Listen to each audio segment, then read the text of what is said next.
Bueno, vamos a plantear una situación. Llevamos toda la vida aceptando una versión, digamos, oficial de cómo funciona el universo. Nos la enseñan en el colegio, la vemos en documentales y, a ver, asumimos que está cerrada y sellada. Lógico, es lo que hacemos todos. Claro, pero de vez en cuando aparece algo que te hace replantearte absolutamente los cimientos mismos de la realidad. En nuestro análisis a fondo de hoy, tenemos sobre la mesa un material que propone precisamente eso, cuestionar nada menos que 300 años de física fundamental. Que se dice pronto, ¿eh? 300 años. Ya ves, tela. Para esta exploración contamos con dos fuentes principales. La primera es un artículo científico fechado en marzo de 2026. Se titula The Foundation of the Optical Theory of Gravitation, escrito por Alfredo Luis Acosta Padilla. Ajá. Y la segunda fuente es el guión detallado de una presentación que está directamente vinculada a este artículo. Así que nuestra misión de hoy, para quien nos escucha, es desgranar una teoría revolucionaria que afirma algo completamente insólito. Desde luego, es un cambio de paradigma brutal. Totalmente, porque según estos textos, la gravedad no es una fuerza de atracción misteriosa, ni tampoco es esa famosa curvatura geométrica del espacio-tiempo de la que tanto hemos oído hablar a los físicos. La premisa central, y ojo con esto, es que la gravedad es un fenómeno puramente óptico. Y para entender la magnitud de lo que plantea este documento, creo que es vital repasar un poco el contexto histórico. Porque, a veces olvidamos las dudas inmensas que tenían los propios genios que fundaron esta ciencia. Como Newton, supongo. Exacto. Isaac Newton nos dio unas matemáticas impecables para calcular la gravedad. Pero lo que mucha gente no sabe es que en una carta privada a Richard Bentley, allá por 1693, el propio Newton admitió algo increíble. ¿Qué dijo exactamente? Pues admitió que la idea de una acción a distancia, a través de un vacío completamente vacío, era, usando su propia palabra, un absurdo. Él calculaba la fuerza fenomenalmente bien, pero no tenía ni idea del mecanismo físico que la producía. O sea, sabía cuánto tiraba la gravedad, pero no qué era esa cuerda invisible. Eso es. Y tuvieron que pasar más de 2 siglos para que Albert Einstein diera el siguiente gran paso, reemplazando esa fuerza invisible por la curvatura del espacio-tiempo. La masa le dice al espacio cómo curvarse, básicamente. Claro, la famosa cama elástica con la bola de bolos en medio. Exactamente esa analogía. Sin embargo, hay un vacío argumental ahí. La física moderna nunca ha llegado a explicar cuál es el sustrato material, es decir, el mecanismo físico real que permite a la masa doblar la realidad. Nos dan la matemática, pero no la sustancia. Claro, nos dan las reglas del juego, pero no nos dicen de qué está hecho el tablero. Y ahí es donde entra el gran giro ontológico de esta nueva propuesta que estamos analizando. Un giro radical, añadiría yo. Radical, sí, porque lo que sugieren los textos no es un ajuste menor a las ecuaciones, es una tercera vía completa. La teoría argumenta que los objetos no caen hacia la Tierra porque haya una tela invisible de espacio-tiempo deformándose bajo nuestros pies. Ajá. Caen porque el vacío no es una nada absoluta, tiene una estructura. Es un medio físico y tangible que se vuelve más denso a medida que te acercas a una masa grande, como puede ser un planeta. Un medio estructurado. Claro, exacto. Así que la materia, al moverse por este medio, simplemente se refracta hacia esa zona de mayor densidad. Exactamente igual, pero igual que cuando un rayo de luz cambia de dirección al pasar del aire al agua. No hay ninguna fuerza invisible tirando de nosotros. Es óptica pura y dura. El artículo lo resume de forma brillante. Caer es refractar. Es que es un cambio de paradigma inmenso. Pensemos que la física lleva siglos describiendo cómo se comportan las cosas basándose en postulados, ideas que se asumen como ciertas, simplemente porque funcionan en la práctica. Porque las cuentas salen. Exacto. Pero este autor intenta ir a la raíz absoluta, deduciendo la gravedad desde los primeros principios.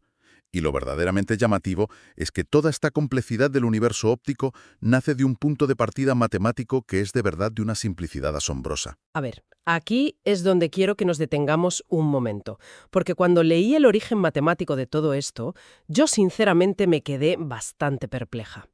El texto afirma que toda esta teoría se genera a partir de un solo polinomio. Sí, una ecuación cúbica. Una ecuación cúbica cortísima. X al cubo menos X menos 1 igual a 0. Ya está, 3 términos. Me cuesta muchísimo imaginar cómo de algo que parece, no sé, un ejercicio de matemáticas de instituto, se puede derivar la estructura de todo el universo. Entiendo perfectamente la perplejidad. Pero en matemáticas, a veces las estructuras más simples esconden unas propiedades que son tremendamente profundas. El autor busca el polinomio más sencillo que pueda romper la simetría de un vacío trivial. Vale. Y la clave de esta ecuación cúbica en particular es algo llamado su discriminante, que en este caso tiene un valor exacto de -23. Un momento, frena ahí. Para refrescar un poco la memoria a nuestra audiencia, el discriminante en álgebra es, a ver si lo digo bien, básicamente una especie de huella dactilar de la ecuación, ¿verdad? Sí, una huella dactilar es una buena analogía. Lo que nos da pistas sobre sus raíces. Entonces, ¿por qué es tan crítico, tan fundamental que ese número sea precisamente -23? Pues porque es como su ADN puro.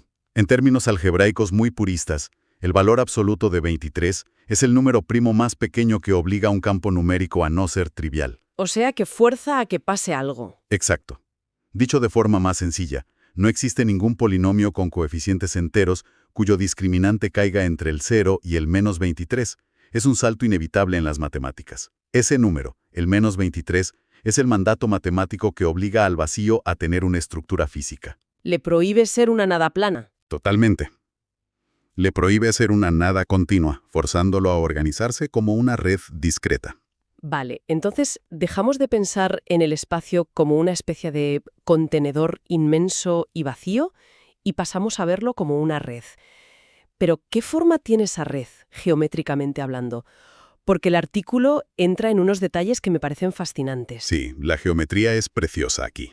Habla de que el vacío es una estructura con forma de dodecaedro, esa figura de 12 caras que parecen pentágonos, y menciona que se rige por la simetría icosaédrica, o lo que en matemáticas llaman el grupo A5. Y ahí, de repente, ¡pum!, vuelve a aparecer nuestro número mágico, el 23. Así es. La geometría y el álgebra encajan perfectamente como piezas de un puzzle. Esa red dodecaédrica del vacío tiene exactamente 23 canales de propagación por cada nodo. 23 canales. Sí. Y el autor los desglosa basándose estrictamente en las soluciones de nuestra ecuación original. Hay 21 canales espaciales, que derivan de las combinaciones complejas, y 2 canales temporales, que nacen directamente de las 2 raíces complejas del polinomio. Madre mía, qué nivel de detalle. Y hay más. De la única raíz real de la ecuación, que es aproximadamente 1,3247, emerge la noción misma de nuestro espacio tridimensional. Todo encadenado. El documento además apoya esto en las relaciones de Vieta. La suma de las raíces da 0, lo que fundamenta la ley de conservación en la física, y el producto de las raíces es 1, lo que establece la normalización. O sea que el escenario ya está completamente montado. Tenemos un vacío, que no está vacío, sino que es una red con 23 canales. Y aquí es donde introducen un concepto que ayuda muchísimo a visualizar todo esto, el índice de refracción del vacío. Concepto clave en toda la teoría. Si recordamos un poco de óptica básica, el índice de refracción es ese número que nos dice cuánto le cuesta a la luz atravesar un medio, como cuando la luz frena al entrar en un cristal o en el agua. El texto nos da el índice exacto para este vacío cuando está intacto, lejos de cualquier planeta o estrella. Un vacío prístino, digamos. Eso es. Y el cálculo es de una lógica aplastante. Dividen el total de canales entre los canales espaciales, o sea, 23 entre 21. Lo que nos da un valor de aproximadamente 1,0952. Ese es el índice de refracción base de nuestro universo en calma. Pero la física de verdad se vuelve interesante cuando introduces materia en la ecuación. Claro, cuando metes un planeta. Exacto.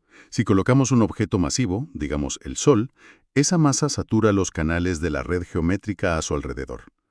Al saturarse los canales, el índice de refracción local aumenta. El medio se vuelve ópticamente más denso cerca del Sol. Y entiendo que de esa simple densidad extra sale toda la magia, porque el texto aplica el principio de Fermat, que básicamente dice que cualquier onda va a buscar siempre el camino óptico más eficiente o más corto. El camino de menor tiempo, sí. Y al hacer eso en un medio que es más denso en el centro, resulta que las matemáticas muestran que emerge la ley de aceleración de Newton. Es decir, No necesitas postular que hay una fuerza de gravedad tirando de los objetos. Para nada. Emerge de forma completamente natural, porque los factores matemáticos se cancelan, dejando una aceleración basada puramente en ese cambio de densidad óptica. Es una derivación muy elegante. Desde luego. La gravedad surge como una simple consecuencia óptica de que el vacío tenga estructura. Ahora bien, es innegable que esta elegancia teórica tiene que enfrentarse al escrutinio del mundo real. Claro, la prueba de fuego. Cualquier modelo nuevo que pretenda reescribir la física entera no solo tiene que ser hermoso sobre el papel, tiene que pasar por las mismas pruebas empíricas que en su día validaron a la relatividad general de Einstein frente a la mecánica newtoniana. Porque, a ver, a Einstein no le dieron su lugar en la historia solo por tener ideas bonitas o matemáticas elegantes. Se lo dieron porque sus números cuadraban a la perfección con lo que se observaba en el cielo con los telescopios. Totalmente. Si esta teoría óptica quiere jugar en las grandes ligas de la ciencia, tiene que explicarnos nuestro sistema solar igual de bien. Y el artículo aborda de frente las 3 grandes pruebas clásicas de la física. Lo curioso aquí, y lo que me parece fascinante, es que la teoría óptica obtiene exactamente los mismos resultados numéricos que Einstein, pero con una interpretación física completamente distinta. Esa es la gran clave. Misma predicción numérica, diferente ontología.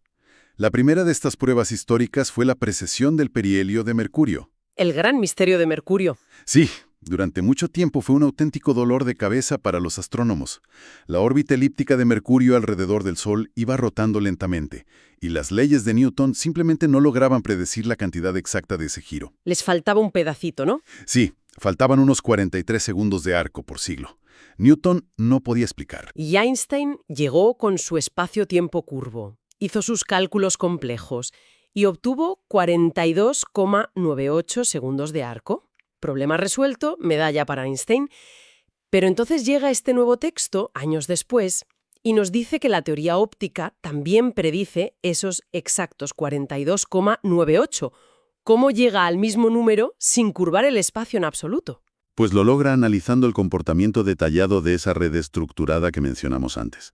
En la teoría del vacío V23, la desviación de la órbita de Mercurio ocurre por la combinación de 2 efectos físicos muy concretos. A ver, explícanos esos 2 efectos. Primero, tienes la refracción en los 21 canales espaciales, lo cual aporta un factor de 2 a la ecuación.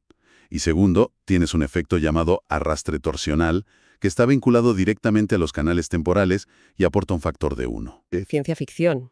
Suena muy técnico, sí. Es una forma de describir cómo un objeto masivo en movimiento interactúa con la estructura temporal de esa red del vacío. Al sumar ese factor espacial de 2 y el factor temporal de 1, obtienes un factor correctivo total de 3. 2 más 1, 3.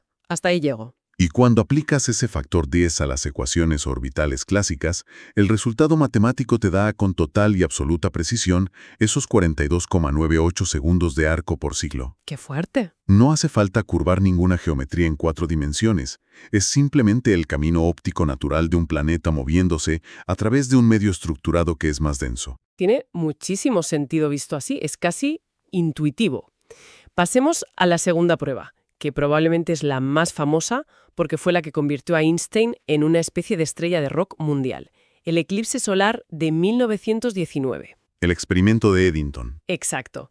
El astrónomo Arthur Eddington viajó para observar un eclipse total y medir si la luz de unas estrellas lejanas se desviaba al pasar rozando el Sol. Newton, que pensaba que el espacio estaba completamente vacío, predecía una desviación muy pequeñita. Una desviación corpuscular clásica. Eso es. Pero Einstein predijo el doble. 1,75 segundos de arco, asumiendo que el espacio alrededor del Sol estaba literalmente curvado. Y las fotografías del eclipse le dieron la razón a Einstein. Y una vez más, el documento que estamos analizando recalcula este ángulo desde la perspectiva de la óptica gravitacional pura. El resultado que arroja es de 1,75 segundos de arco. Clavado. Una cifra que no solo coincide con la de Einstein, sino que cuadra milimétricamente con las mediciones hiperprecisas que se hacen hoy en día con las redes de radiotelescopios modernos. Pero la explicación subyacente cambia de forma radical. La luz no sigue una curva geométrica invisible. La luz se refracta porque el medio físico alrededor del Sol es sencillamente más denso. A ver, es como el espejismo que vemos en una carretera asfaltada en un día de verano, ¿no? Vemos el aire temblar a lo lejos y la luz distorsionarse porque el calor cambia la densidad del aire. Esa es la analogía perfecta. Aquí pasa lo mismo, pero a escala cósmica y con la enorme masa del Sol distorsionando la densidad del vacío. Me parece una imagen súper visual para nuestra audiencia.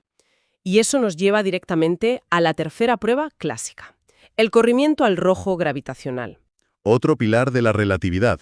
Esto se demostró en el año 59, con el experimento de Pound y Repka. Básicamente comprobaron que un reloj físico hace tic-tac más lentamente si lo pones cerca de una masa grande, como en la superficie de la Tierra, en comparación con uno que esté muy arriba en la atmósfera. Para Einstein, esto es la famosísima dilatación temporal relativista. El tiempo literalmente se estira. Sin embargo, la teoría óptica elimina por completo la necesidad de estirar el tiempo. ¿Así?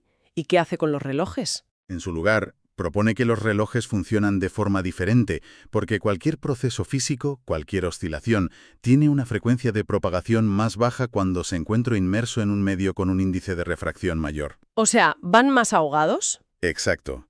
El reloj va más lento cerca del suelo simplemente porque está en una zona más densa del vacío, donde las ondas de sus mecanismos tardan más en completarse. Con esto, la teoría supera las 3 pruebas empíricas clásicas sin inmutarse lo más mínimo. 3 de 3. Es bastante impactante que se pueda reconstruir toda la física moderna desde otra perspectiva totalmente distinta y los números sigan encajando como un guante. Pero el artículo no se queda solo en el sistema solar. Profundiza en las matemáticas puras para encontrar una constante que sujeta toda esta inmensa estructura. El texto la llama la constante de compresión o constante de acosta, representada por la letra griega tau sub a. Este es uno de los pilares más sofisticados y brillantes de todo el trabajo. Esa constante cuantifica exactamente cuánto se comprime nuestro vacío estructurado en comparación con un vacío que fuera puramente plano y sin masa. ¿Y qué valor tiene esa constante? Su valor calculado matemáticamente es de aproximadamente 0,63337. Vale, entiendo el concepto físico de compresión, pero el texto le dedica varias páginas enteras a cómo se calcula este número en concreto. Y parece casi un milagro matemático cómo llegan a él.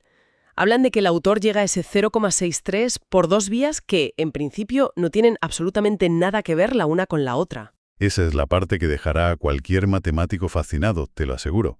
Logran derivar este número por un lado usando un enfoque puramente discreto, basado en un producto infinito racional de cubos. Todo piezas separadas, digamos. Exacto.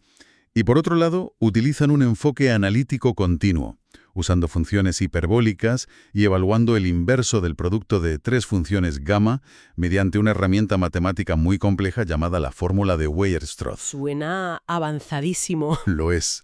Que 2 ramas matemáticas tan dispares, una tratando con piezas discretas separadas y otra con flujos continuos, converjan exactamente en el mismísimo número para describir la compresión del vacío, sugiere de forma muy fuerte que la naturaleza está verificando su propio diseño estructural. Claro, es como si le pidieras a 2 traductores que no se conocen de nada que traduzcan un poema antiguo desde idiomas completamente diferentes y los 2 te devolvieran exactamente las mismas palabras en el mismo orden. Es de locos. Y esta solidez matemática permite al artículo atreverse a unificar cosas de la física que siempre dábamos por sentadas. Como el principio de equivalencia. Eso es. Todos hemos oído alguna vez que si quitas la resistencia del aire en una cámara de vacío, una bola de bolos pesada y una pluma ligera caen al suelo exactamente al mismo tiempo. El famoso experimento. Sí, la idea de que la masa inercial y la masa gravitacional son exactamente lo mismo se ha aceptado siempre en física como un postulado. Es así porque los experimentos lo demuestran una y otra vez. Pero en el marco de esta teoría óptica, el autor no necesita asumirlo como un acto de fe, empírico. Lo demuestra con papel y lápiz. Transforma un simple postulado en un teorema matemático riguroso. Usando lo del dodecaedro. Exacta. Utilizando la teoría de representaciones del grupo de simetría icosaédrica A-quinto que comentamos al principio. Demuestra que la forma en que los canales electromagnéticos se relacionan con los canales gravitacionales es única, simétrica y matemáticamente inevitable. ¡Qué maravilla! Más aún, la constante de gravitación universal, la gran G mayúscula de las ecuaciones de Newton, no es un número que haya que medir en un laboratorio y meter a la fuerza en la ecuación para que funcione. ¿De dónde sale entonces? Emerge orgánicamente a partir del cálculo geométrico de los 420 canales y vértices que forman la red del dodecaedro del vacío. Es decir, la teoría funciona sin parámetros libres. No hay que ajustar números a mano, como se hace a menudo, para que la realidad cuadre con las matemáticas. Todo cuadra desde el origen. Y para la gente que nos acompaña hoy, es aquí donde la teoría da un salto mortal que nos afecta a la visión que todos tenemos del universo a gran escala. Si miramos al cielo con telescopios potentes, vemos que las galaxias se alejan unas de otras. El universo en expansión. Eso nos dicen. La explicación estándar hoy en día es que el universo se está expandiendo, que el tejido mismo del espacio se está estirando como la goma de un globo al inflarse. Pero si compramos la teoría del vacío óptico, esa expansión métrica, ese globo inflándose, resulta que no existe. Correcto, no existe tal estiramiento. Lo que los cosmólogos interpretan como la expansión del universo al observar el famoso corrimiento al rojo cosmológico, esta teoría lo redefine como una disipación aritmética. A ver, explícanos cómo funciona esa disipación. Pensemos en la luz de una galaxia súper lejana viajando durante millones de años luz hacia nosotros. Al atravesar los 23 canales de esta red del vacío estructurado, esa luz sufre una pequeñísima disipación de energía, por la propia naturaleza del medio, que recordemos, está empaquetado a esa densidad constante de 0,63 que calculamos antes. Claro, el medio ofrece una ínfima resistencia óptica. Eso es.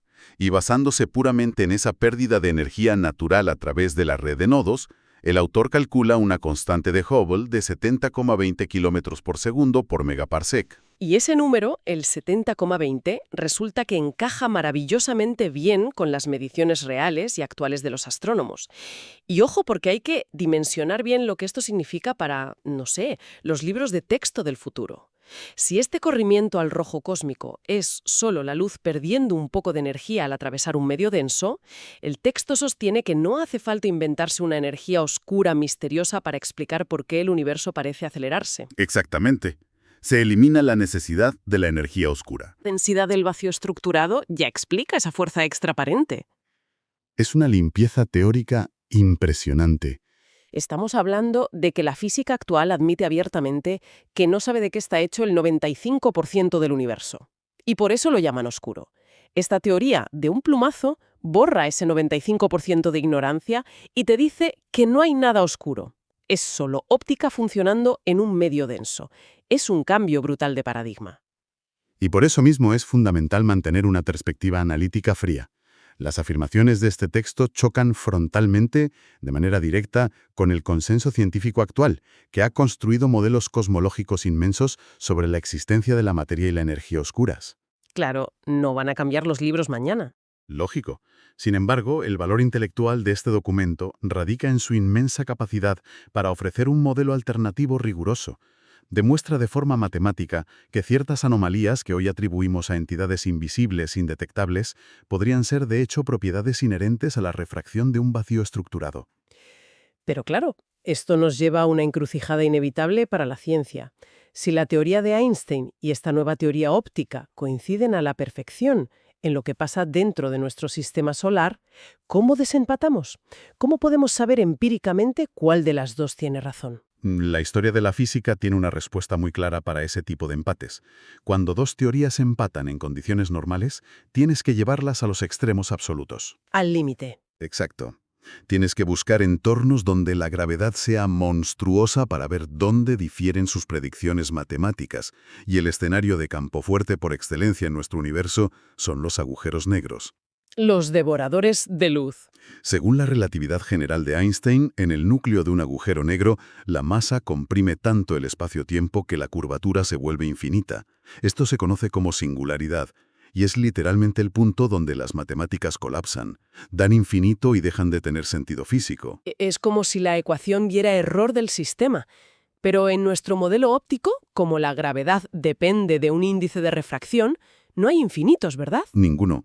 El texto explica que, cerca de una masa colosal como la de un agujero negro, la densidad del vacío se dispara, el índice de refracción crece muchísimo, pero siempre se mantiene como un número finito. O sea, las matemáticas nunca se rompen. Nunca. Por lo tanto, el artículo redefine por completo los agujeros negros.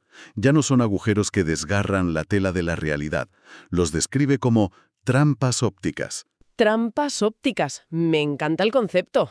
Son lugares donde el medio es tan absurdamente denso que la velocidad de fase de la luz tiende a cero.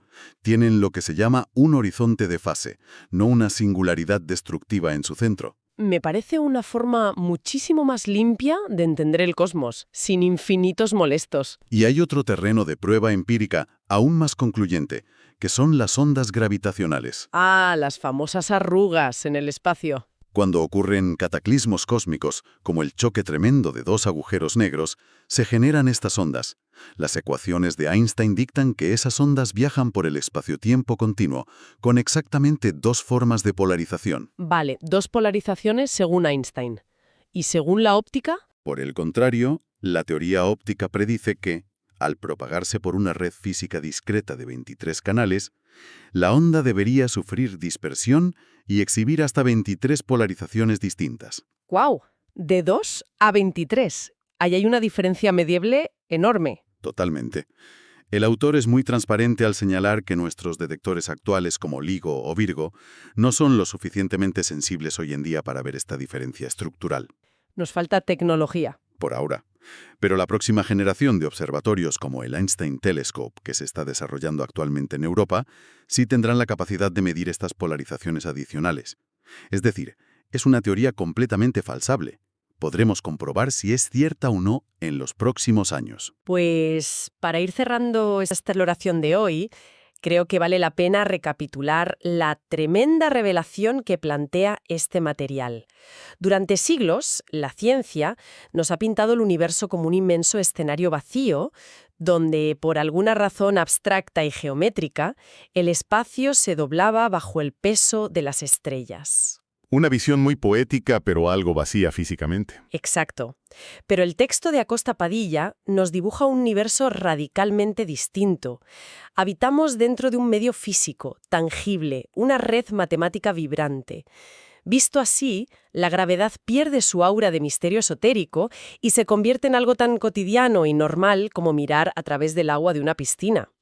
Como resume la frase más impactante del artículo, caer es refractar. Y si nos preguntamos por qué una propuesta así resulta tan atractiva intelectualmente para los físicos, yo estoy convencido de que se debe a que aborda una inquietud fundamental de la ciencia. ¿Cuál dirías que es? Pues que llevamos décadas mejorando nuestro conocimiento sobre cómo se comporta el universo, midiendo con más precisión, pero a menudo nos quedamos cortos intentando explicar el porqué profundo de las cosas. El mecanismo bajo el capó. Eso es. Lo que este análisis pone de relieve es la búsqueda de una elegancia estructural pura. Un modelo donde no es necesario inventar componentes oscuros ad hoc para equilibrar las ecuaciones que no cuadran, sino donde toda la dinámica cósmica emerge de forma orgánica de las propiedades de un único polinomio. Le devuelve a la física fundamental un mecanismo que nuestra mente puede llegar a visualizar y, sobre todo, a comprender intuitivamente. Nos acercamos ya al final y, sinceramente, después de digerir todo esto, hay una idea que se me ha quedado rondando en la cabeza. Un pensamiento paralelo que no hemos tocado directamente en el análisis, pero que me parece inevitable si alguien se pone a pensar. A ver, cuéntame. Si asumimos que este artículo está en lo cierto, significa que cosas tan inmensas y fundamentales como la gravedad, el tiempo y la estructura geométrica del vacío no son propiedades físicas caprichosas. Todo se deriva estricta y rígidamente del mandato matemático de una pequeña ecuación cúbica y de una red de nodos discretos con 23 canales. Todo se reduce a aritmética, sí. Y claro, si el universo entero funciona como una gigantesca cuadrícula discreta que se pasa la vida calculando índices de refracción a cada instante, ¿no suena esto sospechosamente a cómo programaríamos la física dentro de un motor de videojuegos masivo?